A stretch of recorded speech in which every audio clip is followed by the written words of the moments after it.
Stephen Lewis is a man of remarkable talent, imaginative vision, and deep passion.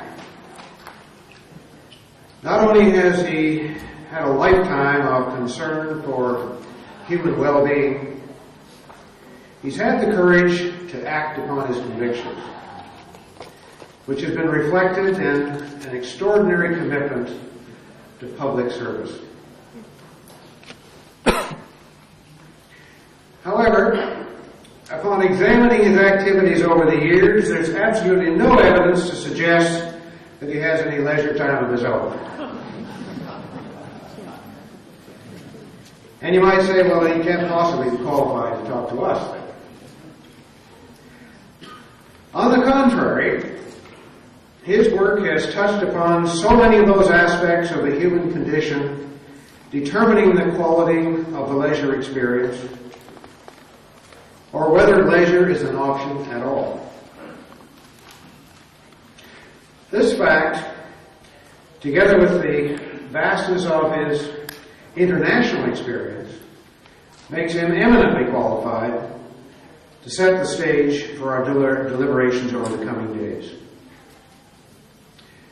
So it's with the utmost pleasure that I present Mr. Stephen Lewis. That was a remarkably extravagant and hyperbolic introduction, which I deeply, deeply appreciate, but cannot possibly approximate. Revered and celebrated dignitaries of the government of Malaysia, friends, colleagues, ladies and gentlemen, I'm enormously delighted to be here.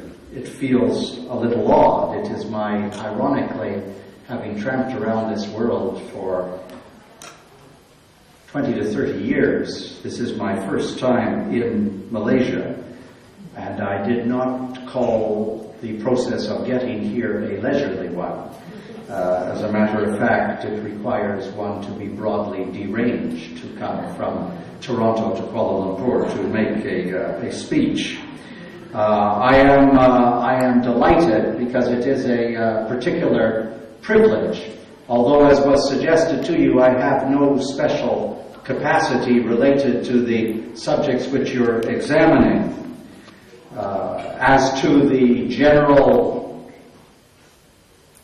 rubric of leisure, it is true, I have never encountered it. As to culture, I am unfortunately a Philistine. As to sport, my participation is confined to television. Indeed, I regard any exercise or activity as faintly indecent. Therefore, I'm not inclined towards sport, and I watch not that much of it on television because my wife says that it leads inevitably to male aggression. And as to tourism, my tourism consists of the relative amenities available in hotel rooms, and I cannot pretend to anything much beyond that. So therefore, I have utterly no expertise on the subject matters whatsoever. You will be relieved to know, however, that will not prevent me from speaking. I learned a very long time ago never to allow an absence of knowledge to impede opinion. That's a view I share with the political leadership of my country, who feel broadly the same way, and therefore I'm not going to be self-conscious to disgorge what I came to disgorge. I am reassured by the remarkable range of materials which are coming before you, the 90 papers to which the Minister of Youth and Sport referred earlier. It will interest you to know that I read every single abstract. Every single abstract. Some of them were entirely incomprehensible. They used language, as much as I enjoy and love language, they used language which I have never reconnoitered before in my adult life. Others of them struck me as entirely salient, on an occasion inspired, and I was quite fascinated. And it made me feel less uncomfortable about addressing the subject matter because in the course of the 5 days you will obviously have knowledgeable and authoritative people to confer with and to put to you views which are indeed expert and informed. Instead, I would like to examine, if I may, some broad things in a faintly unorthodox fashion and attempt to weave the ideas together so that they reach some kind of symmetrical whole by the time I have gained the finale. The context is globalization, and that's obviously a profoundly contentious subject because it can either be interpreted as a panacea, as many have done, or as a kind of Armageddon, as a kind of catastrophe, as others have done. I remember when the Secretary General of the United Nations addressed the Millennium Assembly, the General Assembly of the UN, and talked about globalization. He talked openly about the expectations that it would confer huge benefits on humankind, but he talked equally of the deficits which globalization clearly evidences, and hoped that we might somehow, someday find some sort of compromise. For me, the globalization debate, a different kind of tension from that between work and leisure, but the globalization debate was best captured very early this year, I think it was the month of January in fact, by two conferences which occurred simultaneously. The first was the World Economic Forum, which met in New York. It usually meets in Switzerland, but it met in New York in honor of what had happened in New York and the wish to demonstrate solidarity with the United States and New York as a result of the events of September the 11th, 2001.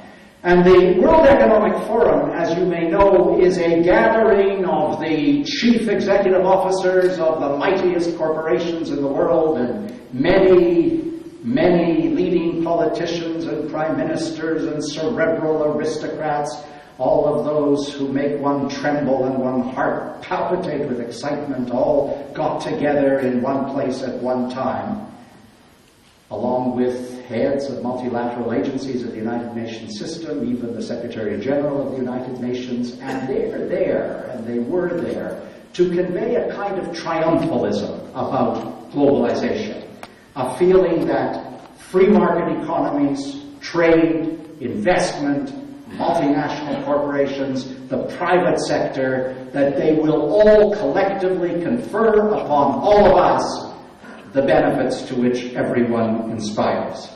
It was a gathering of unrepentant virtue. It was an orgy of celebration of what we call neoliberalism. Now, on the other hand, at the same time, meeting in Porto Alegre, Brazil, there was a gathering of what was called the World Social Forum. And that was between 50 and 60,000, usually young people, who occupy a place of dissent. Young people who feel very, very strongly, covering the entire swath and sweep of society, that something's wrong with globalization, that this world is off the tracks, that there is tremendous injustice which is unresolved and is yet not met frontally, and that there have to be alternatives to the mantra of the globalization view as expressed by the World Economic Forum. These are activists. These are the young protesters. These are the people engaged in what is called, broadly speaking, the anti-globalization movement, which began in Seattle and has shown itself from time to time wherever there are major gatherings of the World Bank or the International Monetary Fund or the World Trade Organization or the G8. They gather together because they feel that something is missing in human rights, something is missing in environmental rights, something is missing in labor rights. And when you think of it, those small constellations of rights speak to the questions of leisure and some of the factors with which you'll be dealing in the course of the next 5 days. Leisure is a human right. One tends to overlook that from time to time. It is embodied, as was said earlier again by the minister, in the Universal Declaration of Human Rights. Now, the Universal Declaration of Human Rights is a declaration. It is not a convention. It is not something which governments ratify. When governments ratify a convention, it means that they are bound by its provisions. The Universal Declaration of Human Rights is the tablet on which the basic and fundamental rights were written, but they're not of a governing quality over societies. They have the force of international common law because the Declaration of Human Rights has been there for so long. But it is important to know that the principles of the right to leisure have been incorporated into some of the international conventions. When I worked for UNICEF as the deputy between 1995 and 1999, we always carried around the Bible of the Convention on the Rights of the Child. And most of you in this audience will know of Article 31, which says explicitly, governments recognize the right of the child to rest and leisure, to engage in play and recreational activities appropriate to the age of the child, and to participate freely in cultural life and the arts. Now, I want to tell you that on a number of occasions, we would go to governments with that clause in hand, governments that had made no provision for children to have play or leisure or recreational opportunities. And we would say to them, frankly and openly, you ratified the Convention on the Rights of the Child. No one held a gun to your head. You did it freely through your political and legislative processes.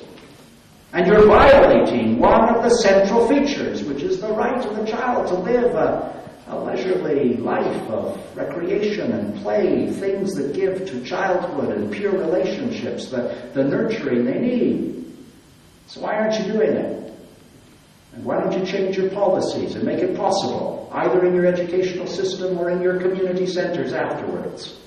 And we would engage in pretty serious discussions and gradually attempt to influence public policy. And this is a convention that every single government in the world has ratified except for 2. Everybody will want to know which 2 they were, so I'll tell you. The government of the United States of America, which does not like to allow its national policy to be subservient to international law, and the government of Somalia, largely because there isn't a government of Somalia. But every other country in the world has ratified, and because they've ratified, they are in principle, if not always in practice, responsible for the provisions. So when these young dissidents who gathered at the World Social Forum in Porto Alegre, Brazil, talked about human rights, part of the human rights speak to this right, the right which underlies this gathering, the right to leisure.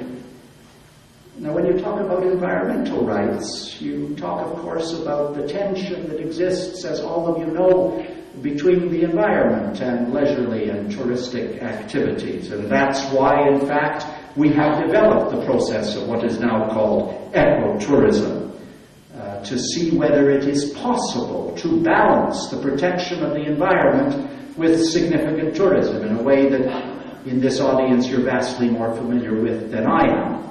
Although the patterns of ecotourism that are now evolving are the subject of many of your monographs, many of your abstracts, and will obviously raise for you some interesting questions. And then there's the question of labor rights.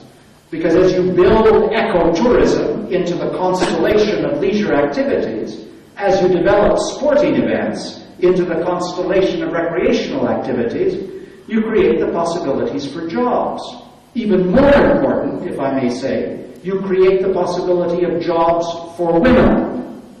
And when in your traveling and tourism and recreation and sports and culture, you create the possibilities of employment for significant numbers, and particularly for women, you immediately encounter the question of labor rights, how you create jobs within an environment which give rights to those who hold the jobs. I noted with some considerable fascination that there is even an abstract in your materials on Porto Alegre. Somebody in this audience, or someone who submitted things, actually submitted an abstract on Porto Alegre in order to convey to the conference the fascinating things which are happening in that city in Brazil. Because they have developed, in a fashion which is almost unknown anywhere else, an extraordinary degree of community assemblies, of community participation, where at the local level people are gathering together to determine the priorities of their own local communities. And they have developed what is called a participatory budget process. I know of no analogy anywhere else except efforts in other parts of Latin America. But it does not exist elsewhere, where so much has been devolved to the community that sits down and works out its own budget priorities. And in the process of working out its budget priorities, says this abstract which you have amongst your papers, it has decided that the leisure for the citizens should have a particular priority and is beginning to define leisure in a broad and sweeping way. It's absolutely fascinating what happens when citizens at the grassroots take hold of that power and have some budgetary capacity to implement it. And that's really what this conference is all about. It's about dealing with this broad panoramic called globalization and giving it some meaning at the local level. And if there is tension between work and leisure, let me tell you, there sure is tension between globalization and local responses. Because everywhere now, internationally, country after country, there is a tremendous anxiety to protect local autonomy from the depredations and incursions of a global economy, often driven simply because of the financial architecture, never driven by the question of human needs and human priorities. I think of Argentina, where at the moment you have a pattern of neighborhood assemblies in many of the major cities in order to bring back into local control the priorities for a country which is actually falling apart. Falling apart because the policies of the International Monetary Fund and the practices of the government are deeply at odds.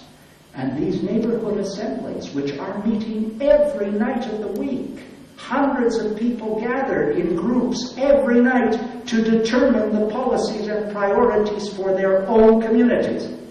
I think of South Africa, where in the process of expanding on government policy, you have the privatization of water and the privatization of electricity, and at the local township level, in townships which will be familiar to you, like Soweto, you have very strong citizen movements of protest, attempting to counter what is a globalized trend. The privatization of water and electricity is a global phenomenon. It's not something that's curious to South Africa, but what is emerging is also globally true. Local resistance, local emphasis on whether these globalized initiatives are ultimately a benefit at the global level, at the local level. And I have a feeling that what we're seeing, I'm utterly fascinated by this. My own children are involved in it. I know numbers of young people who are involved in it. And I have the sense of the emergence, not quite of a mass movement, but of a very significant movement covering all continents, all regions. At the Porto Alegre Forum in Brazil, there were some thousands from Asia in attendance. This is a reality which cuts across everything as people try to figure out how will they respond to the reactions of globalization. And if I may, there are 4 areas that I think are worthy of some examination. Number 1, the ultimate bitter irony about globalization is that it cannot deal with global problems. Not only does it have local repercussions which are often negative, but it cannot deal with global problems. For example, it cannot deal with poverty. There are still 1,300,000,000 people in this world living on less than $1 a day. 3 billion people, virtually half our world's population, living on less than $750 a year. And the globalization phenomenon, while it is of tremendous value to those who are already privileged, seems to be reinforcing the reality of poverty in many parts of the world, entrenching it, intensifying it, and the divide, the gap between the wealthy and the impoverished is growing within countries and between and among countries. Number two, it's obvious, isn't it, that globalization doesn't deal well with conflict. I ask you to think of the last many years. Think of Cambodia. Think of Sri Lanka. Think of East Timor. Think of the Democratic Republic of the Congo, Burundi, Sierra Leone, Angola, the Balkans, the Middle East, Afghanistan. It isn't difficult to rhyme off the litany where the global world has somehow been unable to use globalization to usher in a period of peace. Think, if you will, as recently as 1994 and the little country of Rwanda. Between April the 6th, 1994 and 100 days later, 800,000 people were slaughtered in the full view of the world, and the world raised not a finger. As a matter of fact, in Canada, we had a really brave and lovely general named Romeo Dallaire, just an extraordinary man, who was heading the peacekeeping forces in Rwanda at the time, and he begged the Security Council of the United Nations to give him a few thousand more troops so he could stop or diminish the genocide. And not only did the United Nations, courtesy of the policies of the United States and France, not only did the United Nations not give him the additional troops, but they reduced the number of troops he had, and as a result, 800,000 people were killed, and the world failed to respond. There is about the present nature of our globalized international community an insensitivity and a kind of moral default which makes you wonder about the state of human values. It is also clear, if I may say, that globalization can't deal with disease, the great international communicable diseases, particularly HIV/AIDS and tuberculosis and malaria. Forgive me for being personal for a moment, but I spend much of my working life now working on HIV/AIDS in sub-Saharan Africa. And it is, I'm going to come back to it because it has real application to what I want to say, but it is a nightmare. It is excruciating beyond the capacity of the human mind to absorb what is happening. There was an international conference in Barcelona in July on AIDS.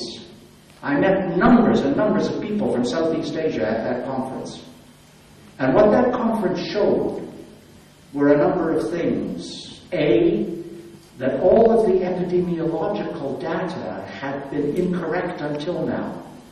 And that because the pandemic of AIDS is completely out of control, we will lose another 70 million lives by the year 2020 in the 45 countries of highest prevalence. And then suddenly, just 10 days ago, the National Intelligence Council of the United States did what it called a next wave study of the new countries that were the new areas of infection that would be particularly susceptible. And they included China, India, Russia, Nigeria, Ethiopia. And they indicated that there would be up to or over 70 million new infections by the year 2010, and that it didn't seem to be reversible. It was inexorable. Well, nobody can absorb those numbers. They're absolutely overwhelming. But gradually, the disease is infiltrating every country, initially in the smallest of pockets, and then it takes off. And the whole country is overcome by disease. And you got several countries, as you know, in East and Southern Africa, where the prevalence rates are 25, 30, 35%. People's recreational activity, and I say this with pain, not with irony, people's recreational activity consists of going to funerals on the weekends from morning till night. And then the second thing they told us at Barcelona was that the pandemic was in its infancy, that it was just beginning, that even in those countries which we thought were saturated, they were not saturated. The prevalence rates were continuing to go up, and there was not a country in this world that should live with the illusion that they would somehow escape the virus. And then they told us, and this I could barely cope with personally, but it became clear that the pandemic has a woman's face. In sub-Saharan Africa, there are 26 million people living with AIDS between the ages of 15 and 49. 15 million of them are women, 58%. But just think of this. In sub-Saharan Africa, mostly in East and Southern Africa, in the age range between 15 and 24, there are 8,600,000 people living with AIDS. 67% of them are women and young girls. 67%. It's like an absolute outright assault on women. It's like depopulating a country. It's like skewing the demography of a country so that women's voices will not be heard in the land. It's an expression of the fact that in the presence of AIDS, gender inequality is fatal. And the male sexual predatory activity towards younger women, intergenerational sex as they call it, is doomsday for the women of that continent. And I suspect maybe doomsday for the women of other continents and countries. And then they told us about the orphans. 14 million orphans now, 25 million orphans by the year 2010. Can you imagine 1 million or more orphans wandering around a country? No clothing, no food, no shelter, no money for school fees, no love, no nurturing, no affection, antisocial, delinquent, angry, down the road, the way in which societies get destabilized. People worry about security. The security of these societies will be profoundly at risk unless something is done. Do you know what orphan care consists of in Africa now? It consists of grandmothers. Everybody else is dead. The grandmothers look after 10, 12, 14 children. And they're impoverished themselves. And who's coming up behind when the grandmother dies? No one. So we have this phenomenon of what were called child-headed households, only now they're called sibling families. Usually families headed by 11, 12, 13, 14-year-old girls clinging to life. It's an impossible situation, and the resources are not available. It's interesting, isn't it, how the resources are always available for wars on terrorism and for what will soon be a war in Iraq, but there are never the resources available to rescue the human condition. I don't begrudge the money that is spent in response to the grotesque death of 3,000 people last year in a horrendous terrorist atrocity.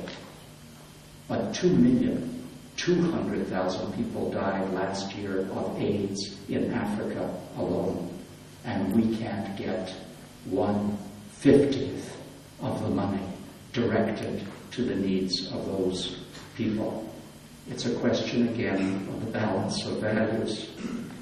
And I think it's fair to say that globalization certainly can't deal with the environment. Look at the struggles over climate change and our inability to have an international agreement on renewable energy. Look at what happened at the World Summit on Sustainable Development in Johannesburg just a few weeks ago, when there was such a clash largely between the North and the South over the question of environmental priorities. And sure as the devil, the world can't deal with trade. This globalization of trade isn't working so long as the United States and the European Union insist on subsidizing their agriculture up to a level of $350 billion a year.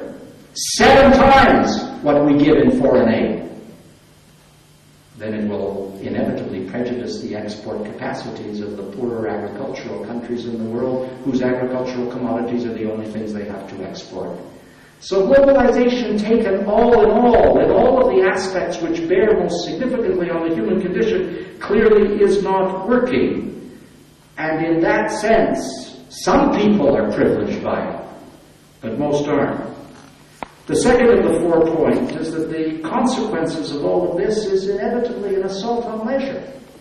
People who are impoverished do not have the time or energy for leisure activities. People who are sick and dying, you should only see some of the desolate villages in these communities.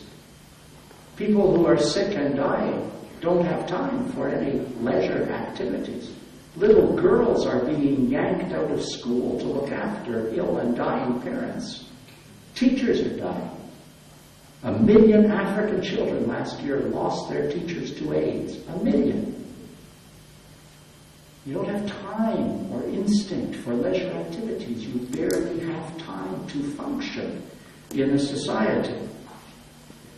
Leisure activity under the rubric of disease, let alone poverty, means that the things which normally give a society tremendous pleasure and leisure, like music and dance and singing and the whole cultural constellation, are now employed as educational devices. Peer education, peer counseling, young people between the ages of 15 and 24. This is as true now in India and in Russia and in parts of China as it is in Africa. They're using their leisure talents and their leisure time as educational instruction. They weave into their drumming and dance and song the elements of education which are really tremendously forthright and open, discussions of sexuality which are so bold and frontal they leave nothing to the imagination.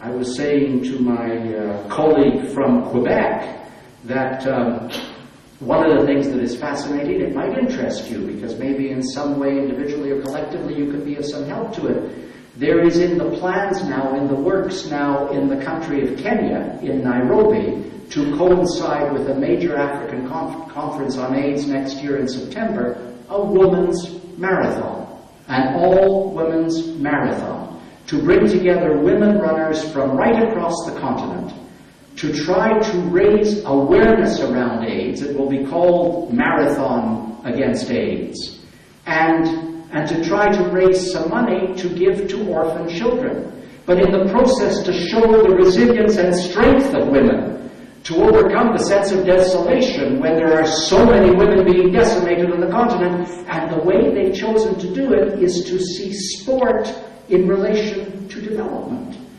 I mean, I don't know how often you think of it collectively in those terms. Sport is a profoundly unifying and useful activity in a country or a community. It is also a matter of international development policy, well used.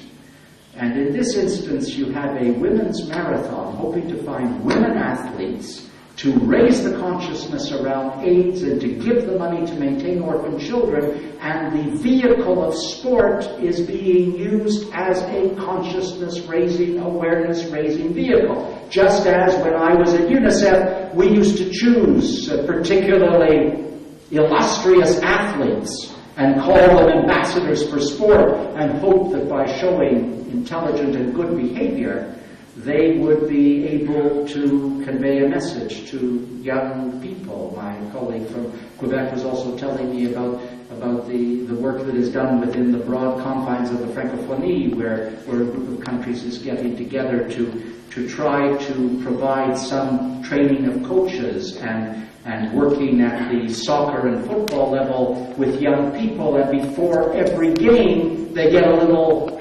discussion, lecture as it were, in awareness raising around the pandemic. All of these things turn sport not just into a leisure and recreational activity, but into a development activity in the developing world, and more power to you.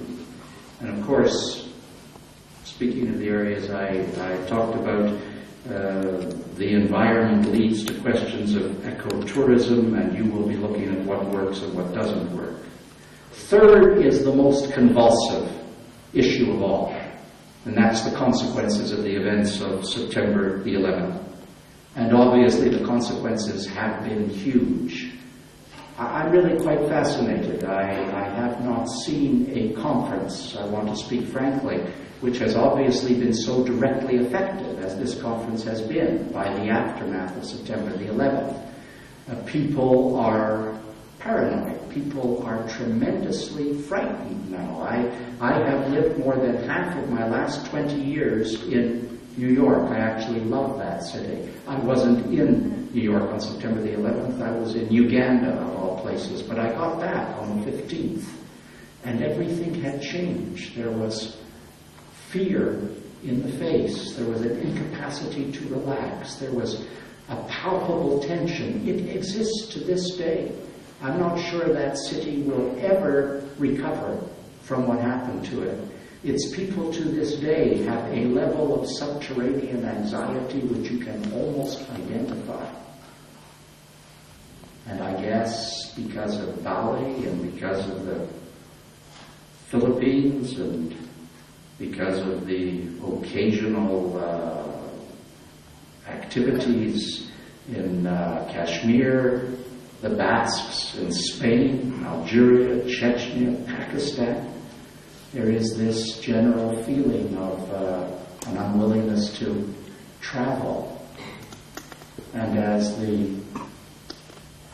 was said this morning from this podium, this inclination to paint a whole region with the same brush, this post-September 11th demonization of Islam without any qualification or reserve, it all creates, in the world where most of the travel emanates, the North American continent and Europe, a kind of uncertainty which is a dreadful consequence. So all of this has very significant implications for a Congress on Leisure.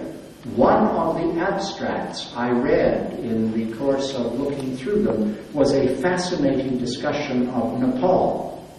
The abstract made the point that after the Gulf War in 1990, there was a similar decline in travel and tourism. It made the point that after the disruptions in Mexico, Chiapas, in 1994, there was a consequence for the travel and tourism in much of Latin America. It made the point that after the events in Luxor in Egypt in 1997, there was a considerable effect on the Middle East generally. And then it made the point that because of the Maoist movement within Nepal, there has been a 40% decline in tourism in a country which was significantly dependent on that sector. So one has a very, very serious construct of factors at work which clearly require the attention of this conference, and I was very, very much taken with that abstract. I would actually at some point like to see the paper. It is a world which has gone mad, there's no question about it. I've had to be in Washington 3 times in the last 2 weeks, and this crazy individual terrorist sniper has caused everyone to be reluctant even to leave their homes. When I say to my wife, I'm going to Washington, she says, do you have to? And it's a city to which and from which I traveled as naturally as I would travel around the corner to the cinema. And when I watch television and see the recent shootings in Australia, and listen to the tremendous anxiety over 2 or 3 people killed, you can see how the world is beginning to understand that individual human lives are precious and inexpendable. But you can also understand how everybody is becoming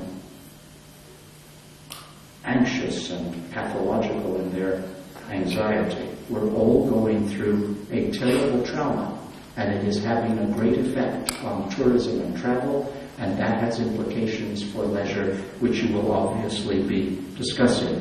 And television, it seems to me, is increasingly, forgive me, I'm being very insular, in North America, television is increasingly becoming, therefore, the alternative to the normal leisure pursuits as people lapse into a kind of passivity, somewhat discombobulated by what's happening in the world. And that speaks directly to the final point I want to make. Globalization is fundamentally Americanization. Make no mistake about it. And that brings a great worry about homogenization, about the impacts of culture and leisure, information technology and television and film and the military and multinational corporations from Nike to Coca-Cola to McDonald's. These are all American phenomena. And while we use the word globalization to describe a massive constellation of factors at work in the world, everybody understands. None of us is a naive innocent.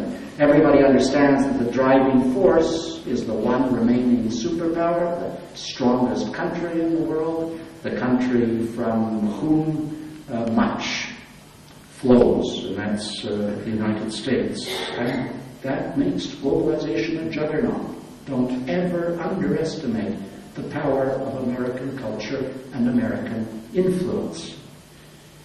And more to the point, the United States doesn't seem to feel very anxious about the extraordinary impact they have on every part of the world because of the reach and the capacity. And we're in a period of time, it's fascinating, you should be meeting now, not only post-September 11th, but when the United States is feeling pretty belligerent and pretty strong in its sense of rightness and values. And so we have a phenomenon of unilateralism emerging which can be quite worrisome and unsettling. The United States won't sign the Kyoto Accord. The United States will not support the International Criminal Court justice. The United States wants to establish a nuclear shield. It would appear that the United States is fully intent on a war on Iraq as soon as all this United Nations negotiation can be put out of the way. There is, for those of us who live close by, there is obviously a tempo of determination that somewhere, sometime, somehow, there will be a war against Iraq.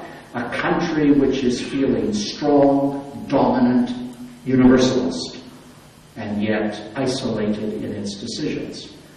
This is the way in which globalization is conveyed. Now, I'm a Canadian. We are acutely conscious of American influence.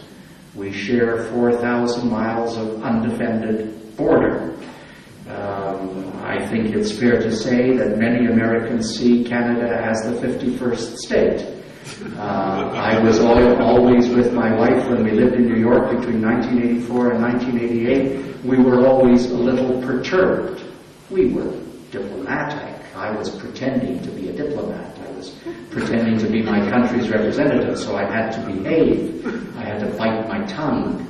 But you cannot imagine the number of dinner parties we went to where there were Americans of significant standing who were quite confused when we told them that we were a separate country.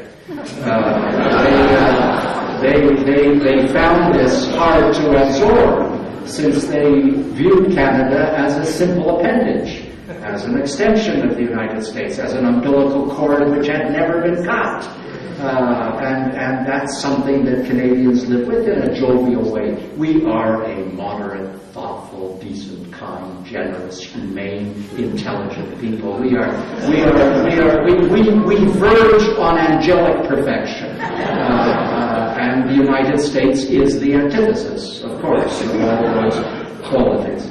But in truth, if I may, they've had, of course, a huge influence on our economy, particularly through NAFTA and through the film and through television and through politics. And although we sometimes protest as Canadians against American policy, we ultimately collaborate. We were unhappy about or anxious about Afghanistan, we collaborated. We're anxious about Iraq. If the war comes, you can be sure that Canada will in some way collaborate. That's the instinct. But here's what's interesting, and it leads to what I want to discuss. We've maintained a tremendously independent and vibrant cultural ethos despite the overwhelming presence on our borders of the United States. Part of that is due to the province of Quebec. Part of that is having something very important and very precious called French language and French culture within the confines of Canada. It gives to Canada a profoundly distinct identity. There are some Canadians, alas, who do not fully understand how valuable and important that is, who don't appreciate it sufficiently. But it gives to us this extraordinary identity. Canadians also value, fascinatingly enough, our health care program. We've described it in polls and surveys as a defining characteristic of Canada in a way that is often not assumed by other countries, certainly not in the United States, where there are 45 million people who don't have any health care coverage at all. And that's one of the distinctions which we continue to absorb. We have a public national broadcaster that isn't starving. And we like that as well because it conveys our views. We also have the phenomenon of multiculturalism. We're not a country which absorbs and homogenizes culture. We are a country which values independent and separate cultural identity and therefore values all of the leisure activities which reinforce cultural identity. Canada takes a particular pleasure in being a remarkable cultural variety. One of the most multicultural countries in the world, Toronto, is one of the most multicultural cities in the world, by far. And it maintains a multicultural fabric defiantly in the face of any effort to create a melting pot or homogenize. Because one sees that in this fabric of leisure and of tourism and of culture and of identity, that diversity is a tremendous strength. It's not to be disparaged. And therefore, our whole feeling is that you can maintain your identity strongly in the face of globalization if you just work at it. We even have a much wider ideological range than the United States, which gives us as a country great strength. I'm a democratic socialist. I can't say that to the immigration authorities when I cross the border because they'll probably think that I have communist roots and put me away forever. But in my country, to be of the democratic left is perfectly okay. In the United States, you're considered to be an abject subversive. We also have a very, very strong literature. 3 of the 6 novels that this week are up for the Booker Prize are Canadian novelists. So I say these things not because I am a nationalist or patriot. In fact, I think Canada is an incomparably boring country. So I don't want to pretend more than should be pretended. But I make the point because we're talking about culture and we're talking about leisure and we're talking about maintaining it in the face of massive globalization, which is driven necessarily because of the nature of multinational corporations, television and information technology from the United States. And I want to prove to you that it is entirely possible to be separate and independent. And that's the same thing that you're fighting for everywhere else. And it is my view, as I bring these remarks to an end, that at this Leisure Congress it is important to embrace one of your guiding principles, which is the principle of advocacy. There is great penetration of globalization here in Southeast Asia, but there is obviously a series of distinct and profoundly assertive, differing cultures that will not be eroded by the overall realities.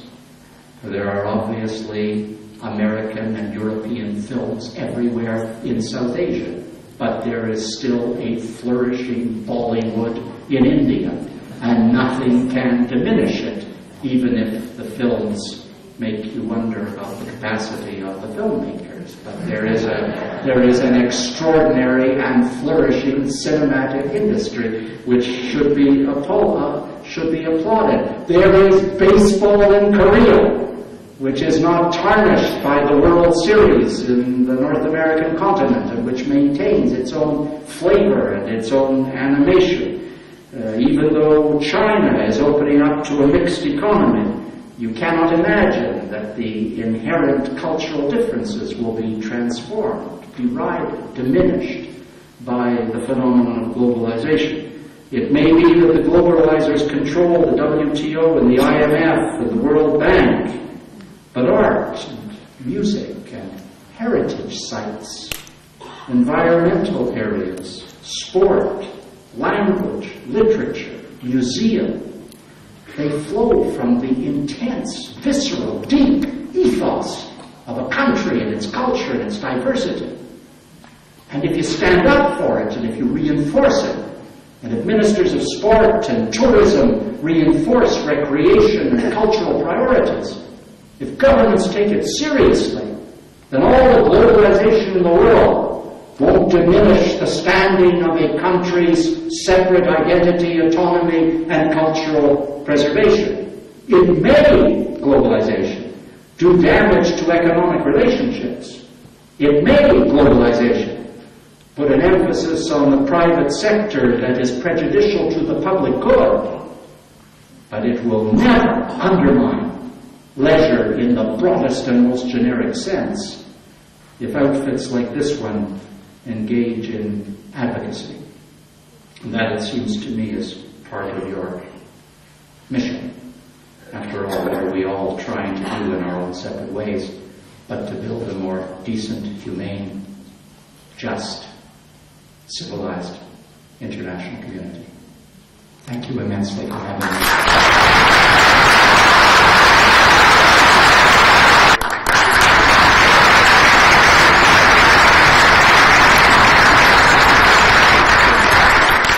I truly appreciate this, and I'm going to take it home unopened because in my family, only my wife is allowed to open it.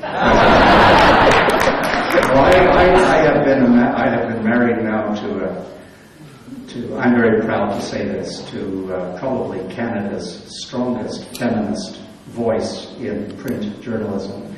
My wife is a very strong left-wing socialist feminist columnist. And one of the delicious things about that is that I am able to call home at any time of night or day and say, honey, what do I believe about so-and-so? And I'll always be told what I believe. And then I can come to conferences like this and express views which you mistakenly think are my own.